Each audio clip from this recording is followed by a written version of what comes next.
vaxtı mən də sənin kimi təşvişdə idim. Buraxılış balım zəif gəlmişdi, yəni sınaq imtahanına.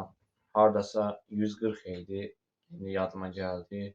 O an çox təşvişə düşmüşdüm və özümə dedim ki, mən bunu necə düzəldə bilərəm.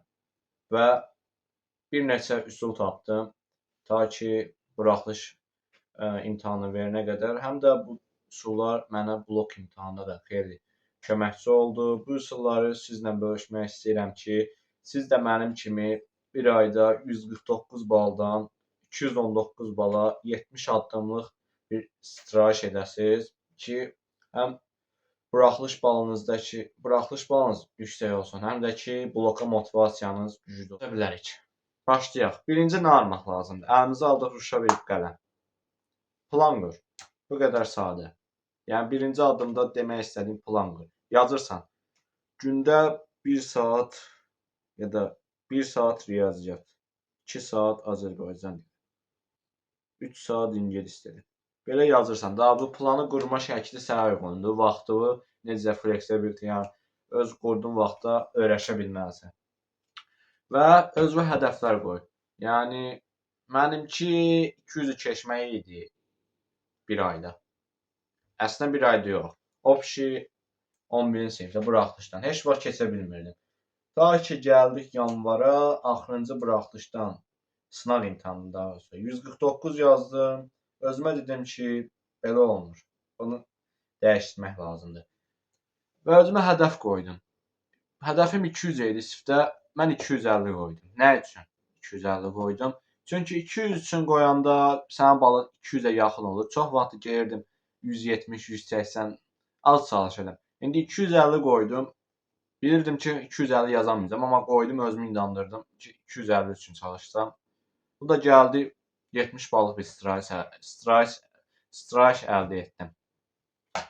Həm də ki, 250 bal qoysam, öz-özümə deyirəm ki, mən görürsən 250 ballıq çalışdım. Görürsən vaxtımı düzgün səmərəli istifadə etdim ki, mən 250 ballıq işlədim. Həm də ki, çox gözəl metoddur. Öz başara biləcəyindən bir üstün səviyyə qoyursan, gör nətər çalışırsan, dayanmadan. Həm də ki, plan qurmaq olmazsa olmazdır. Yəni nətər? Time management edib, yəni vaxtı düzgün bölürsən, bu işdə bunu eləyəcəm, bunu belə eləyəcəm. İnan ki, bir il əvvəl daha doğrusu, özümə bunları standartlar qoyanda dedim ki, mən bunları necə edəcəm? Dedim plan qurmaq, belə rahat. Səhər bu vaxtı duracam, bunları edəcəm, günorta bunları edəcəm, bunları edəcəm. Axşam da gələcəm məşğələdən bu dərsləri oxuyub yatacam. Bu plan sayəsində mən buraxılış imtahanında da özümü itirmədim. İndi növbəti videolarda da buraxılış imtahanında hansı strategiyalar qoydum ortaya, hansıları əməl etdim, hansıları əməl etmədim, ondan danışacağım. Telefon və sosial medianı bir qırağa qoy. Açıq danışıram. Sən nə qədər çox telefonla, sosial mediayla vaxt keçirsən imtahana hazırlaşarkən, bir o qədər diqqətin azalacaq, bir şeydə fokuslanman o qədər çox zəifləyəcək. Mən demək istərdim ki, əvvəl daha çox telefonla oynayırdım. 11-ci sinifin sentyabr, dekabr arası. Gəldim məşğələdən başladım şortlar yeməyimi yeyən kimi əllərimdə şortlar, videolar, YouTube, o yan bu yan. Axşam olurdu, biraz da mahnıya qulaq asırdım. Beynim də alaçıya gedib yatırdım. Və internetdə necə performansımı artırmaq haqqında videolar baxdıqda gördüm ki, telefonu bir qırağa atmaq lazımdır. Çünki nə qədər çox telefona aid olursan ol, beynin düşüncə tərəfi itir, ölür, məhv olur. Yəni ki, beynin o qədər başqalarının düşüncələrini görür ki, öz düşüncəsini düzəldə bilmir. Mən telefonu çətinliklə tərk etdim, yadıma gəlir. Başladım hədəflərim üzərində əlləşməyə. Yəni buraxılışdan 200 bal keçməli idim. Blokdan da 300 bal keçməli idim ki, maliyyə qəbul olam. Amma ən əsası buraxılışdan 200 plus olmalıdır ki, blokdakı 300 plusa imkan yaransın. Və telefon və sosial medianı bir qırağa qoydum. Bir aylıq. Bir ay qoymadım, indi Bir ay daha doğrusu qoydum kənara. Qoydum ki, beynim öz-özünə gəlsin. Biraz çətin oldu, bilirəm. Çünki çoxdandır telefon oyun asılılığı insanı məhv eləyir. Amma sonra növbəti planıma görə buraxışa bir həftə qalmış görürəm ki, biz indi məşğələdə quizlər işləyirik. Performansım artır, dayanmır. Yazmaq da yazmaq istəyirəm. Bu da mənim sosial media və telefonu tərk edəndə, yəni biraz müasir üsulları kənara qoyanda aldığım effektdir. Məsələn, sən deyə bilərsən ki, mən internetdən girib dərs videolarına baxıram, nə tərləyim, o yan, bu yan. Deyə bilərəm ki, girirsən nə qədər əyləncə kanalı, nə qədər diqqəti dağıdan var, hamısına ilgilənmirəm qoyursan, shortslar da ləğv edirsən ki, diqqətin yayılmasın. Ya da telefon narahat etməyə qoyursan ki, çalışan vaxtı diqqəti polnu işığa. Və sonra 2 dəqiqə kaydır shortsları, otur işığa. Və ya da ki, işlədiyin yerdə telefon qoyma. Qoyursan telefonu o birisi otağa, özünlə gəlirsən burada dərs oxuyursan. Dərsi qurtardın, getdin açdın telefonu. Məhdudlaşdırma metodu. Ən geniş effektli. Yəni nətər? Tutaq ki, bir şey eləmək istəyirsən, dərs oxuyursan, yanında da bir paxlava var, tutaq ki, paxlava. Elə bir təsəvvür edək. Sən görüm, yanında paxlava ola-ola diqqəti dərsə yönəldə bilərsənmi? Özümə sual veriyorum. Məncə yönəldəməzsən, yəni məndə də elə idi. Yanında şirin şeylər, diqqətimi başqa şeyə cəlb edən şeylər olanda diqqətimi dərsə polnu yönəldə bilmirdim. Məsələn, oturub 100 dənə test yazmalıyam ingiliscədən, qrammatikdən. Evdə də məsələn olur da şirniyyat, gəl stolun üstündə.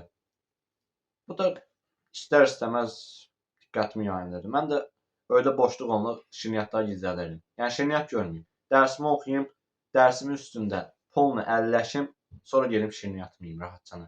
Əgər mən şirniyyat yeysəm, dərsimi oxumasam, imtahandan yaxşı yazamayacam. Şirniyyat da o an mənə dopamin vericidir. Beynim də dərs şirniyyat çox verir axı. Məsələn, şirniyyat 200 verir, dərs 50 verir. Da beyin deyir ki, 200 alırım da 50 neyinlə.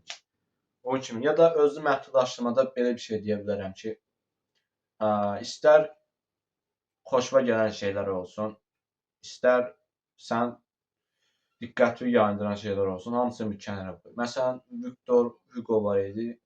Victor Hugo. O həmişə dəbdəbəli paltarlarla konsertə gedirdi. Kitab yazmalıymış. Bir il vaxt veriblər. Görüb ki, orada vaxtla kitabı yazmayıb. O da şikayət o yan bu yan. Victor Hugo da axırına ağarmış. Bütün paltarlarını gizlədib, artıq konsertə getməyib. Girib kabinetinə 3 aya bir dənə kitab yazıb ərsəyə gətirib. Hələ verilmə tarixindən də əlində. Yəni özünü məhdudlaşdırma metodu çox gözəl və bir çağ yaradır sənin bu imtahan vaxtı, həm də 5. Ən xoşuma gələn və ən çox danışmaq istədiyim. Rejimi dəyiş. Yəni nə demək istəyirəm? Əsasda yuxu rejimini. Sən məsələn atıram saat məsələn gəlirsən məşğələdə oyanmayan 1 saat telefon kaydır, biraz planşet, biraz TV, mivi. Saat biraz da açırsan dəftərə kitabı ki, baxım görüm bir müəllim nə verir. Saat olur 4 gecənin 4-ü. Səhər də məsələn məşğələ müəllim saat 10-da. Sən də yatdın 9-da durdun 5 saat oyanmayan. Üzü sildin, qaça-qaça məşğələyə getdin. Bu rejimi qurmadan əvvəl mənim də başıma gəlirdi. Gecəni yatırdım 3-ü 4-ü. Səhər də durub təzə məşğələyə girdim. Yarı yuxulu, ayrı-ayrı.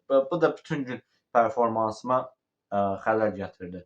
Və bu rejimi dəyiş teması biraz çətin oldu uygulamaq. Çünki beynim əvvəldən öyrəşib. Saat 3-də, 4-də yatmaq. Və mən də telefonu tərk edəndən sonra, yəni ikinci qaydamız olan başladı beynim yuxu istəməyə. Gör ki, artıq aktivlik yoxdur. Dərsimi oxuyurdum, özümü yorurdum dərslərlə. Gelirdim rahatcana yatırdım. Yəni sən 7 saat, 8 saat yuxu almalısan ki, araşdırmalar da var ki, ən azı 7 saat yatmalısan ki, beynindəki hormonların stabilizasiyası sağlansın. Həm sən özü gündə daha ayıq, həm testosteron üçün, həm dopamin səviyyələri aşağı çəksin. Günün yaxşı keçməsi istəyirsə yaxşı yat. Yəni bu da buraxılışa təsir edir. Sən məsələn gündə 1 saat, 2 saat, 3 saat yatsan, bir həftədə heç deməz. 2 həftədə heç deməz. 3-cü həftədən öncə görürsən ki, yaddaş pozuntuları var. 3-cü həftədən öncə hiss edirsən ki, beynin cavab vermə sistemi biraz zəifdir. Əvvəlki kimi çevik deyil. Əvvəlki kimi belə avtomat kimi cavab vermir. Biraz paslaşıbdır. Yəni ən azı 7 saat yatmaq lazımdır. Hətta 8. Yəni nətər deyim, keçmişdə bizim keçmişə getdim orta əsr. Orta əsr yox, alt var, üst var idi. Atalarımız var idi. Atalarımız bizim 4-də 5-də yatmırdı. 4-də 5-də dururdu. Nə üçün? Keçmişdə onlar işıq gün batdı mı yatırdılar. Gün çıxanda da dururdular. Yəni günəşlə işləyirdilər bir növ. Günəş onların saatı idi. Ya telefon yox idi, ya planşet yox idi, ya saat yox idi. Günəş onların əsl saatı idi. Yəni gün batanda gün bitdi, artıq nə var? Yatmaq. Gün çıxdı, nə var? Durmaq, durub işləmək. Həm də məsələn, yata bilərsən saat 11-də uza, 12-də. Saat 7-də 6 azdır, 7-də 8-də dur. 6-cı maddəmizə. 6-cı maddə biraz gülünç gələ bilər, amma bu da deyilməli vacib bir şeydir. Fast food yeməyi dayandır. Yəni nə demək istəyirəm? İstər piraşki olsun, istər dönər olsun, istər hamburger olsun, istər kola olsun, istər fanta, enerji içkiləri olsun. Bunları dayandırmaq lazımdır. Nə üçün? Çünki sən mədən nə qədər sağlam qida qəbul etsə, beynin işləmə performansı da bir o qədər artır. Atıram, sən gündə bir dönər yeyirsən məşğələ yerində, yemək yemirsən. Və deyirsən ki, mənim imtahan nəticəm niyə zəifdir? Bunlar mən özümdən uydurmuram, hamısı başıma gəlmiş şeylər. Niyə imtahan nəticəm zəifdir? Fikirləşsən ki, həm də çox oxuyursan, istədiyi olmursan, niyə sağlam qidalanmırsan? Beynin istədiyin enerjini gətirə bilmir. Çox çalışırsan, amma ortada az nəticə var. Deməli, nə etmək lazımdır? Orada bir dəyişiklik aparmaq lazımdır. Meyvə tərəvəzə xüsusən diqqət, əsasən qoz fındıq, yaddaşı artırmağa. Sonra əsasən kola, enerji içkiləri, onlardan mümkün olan qədər uzaq dur. Ac qaldın, görürsən mədun ağrıyır, açsan. Get atıram bir fıstıq alayım. Yenə piraşkidən daddan yaxşıdır. Amma arada məsələn yeyə bilərsən. Məsələn həftədə bir dəfə. Yəni hər gün gündə yemək yemirəm, qaçıram dönərxanaya. Və bir ondan sonraki 8-ci olacaq. Yəni artıq sonlara çatırıq. Əgər videonu bura qədər izləmisənsə, həqiqətən sən buraxılış nəticəni artırmaq istəyirsən, həm də ki, gələcəyin üçün yaxşı addımlar atmaq istəyirsən. Bu dediyim maddələr yalnız buraxılış üçün deyil. Həyatın istənilən sahəsində uyğulayıb, istənilən sahəsində effektini görə bilərsən. Şəkər yeməyi dayandır. Nə demək istəyirəm? Əsas da işlənmiş şəkər. Nə üçün? İşlənmiş şəkər olsun, məsələn, tort olsun, vaflı olsun, peçenye olsun, kola olsun, fanta olsun. Hamısı Alpen Gold olsun, şokolad deyim. Hamısı sənin dopamin səviyyələrini qaldırır. Yəni nə işə yarır bu dopamin? Onu izah edeyim birinci. Dopamin yəni sənin bir şey uğrunda mübarizə apardığın bir şey uğrunda da səni xoşbəxt edən hormondur. Və həqiqətən bu dopamin hormonu ən önəmli hormonlardan biridir. Əsasən uğur qazanmaqda bu dopamin bizə kömək edir. İndi siz şəkər yesəz, insülin deyən bir hormon var. Deməli, şəkər yeyəndə un qalxır, bu da başlayır qan şəkəri azalmağa. Sənin keyfin qalxır bir anlıq, enerjin olur. Nə qədər çox içsən, o qədər enerjilərsən. Son 2-3 dəqiqə sonra qan şəkəri düşdü, insülin qalxdı və nə oldu? Yorğunluq. Özü yorğun istəyirsən. Elə bilmirsən ki, bir gün dayanmadan işləmirsən. Mən məsələn əvvəl oturmuşdum 5-6 tikə, hələ dərs oxuymaq. 7-8 tikə tortu birdən yedim. Yemişdim və dedim ki, niyə mən dərs oxuyub çıxım yeyim. Amma mən onu yeməsəydim, bundan daha çox dərs oxumuşdum. Yəni, tutaq ki, 2 dilim tort 200 dopamin verirsə, faiz. Oxumaq da 50% verəcək. Beyin də deyəcək ki, mən çox alaram, da azını yeyirəm ki. Həmişə olduğu kimi ən axıra saxladım. Yəni, nə demək istəyirəm? Demək istəyirəm ki, özünə inan. Kimsə nə desə də, deyirlər ki, sən 200-ü keçən bitsən, sən universitetə qəbul olan bitsən. Hamısı boş şeydir. Vaxtında mən bu dediklərimi uyguladım. Nəticəsini də gördüm. İndi universitetdə oxuyuram 1-ci kursam. Yəni, hər gün dinlən ki, mən bu balı keçəcəm, təkrar özümə, qeyri-ixtiyari. Hətta qeyri-ixtiyari təkrarlayarkən özümə məhəd edirlər ki, beynimə yazılıb ki, mən bu balı keçəcəm. Özümə onu inandır, şərtləndir. Burada videomuzu sonlandırırıq. Əgər bu videonun sənin üçün faydalı olduğunu düşünürsənsə, like edib abunə olmağı unutma.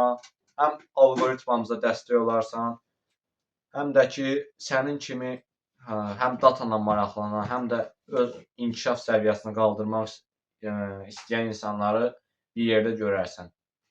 Ağılla düşünsən, hər şeyin öhdəsindən gələrsən.